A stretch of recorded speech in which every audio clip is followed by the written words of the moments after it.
Eh bien salut tout le monde, c'est Amis, aujourd'hui on se retrouve pour une toute nouvelle vidéo pour savoir comment avoir un bon câble management. Allez, c'est parti.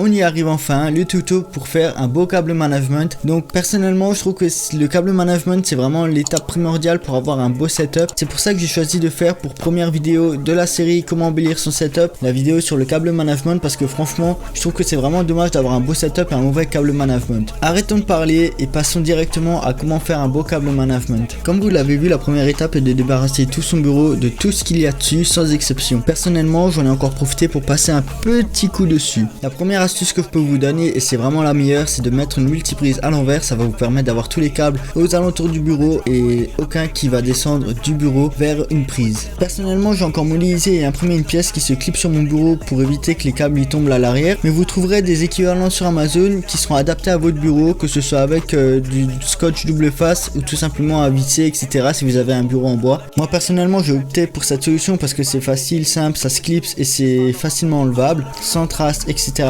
comme du scotch double face, mais vous trouverez vraiment ce qu'il vous faut sur Amazon ou un autre site marchand. C'est maintenant qu'arrive l'étape primordiale de tout votre câble management. Alors c'est l'étape où là vous allez tout simplement relier tous les câbles entre eux pour former un sorte de gros câble. Alors c'est vraiment une étape qui est délicate parce qu'il faut vraiment juger la bonne longueur qu'il faut, etc.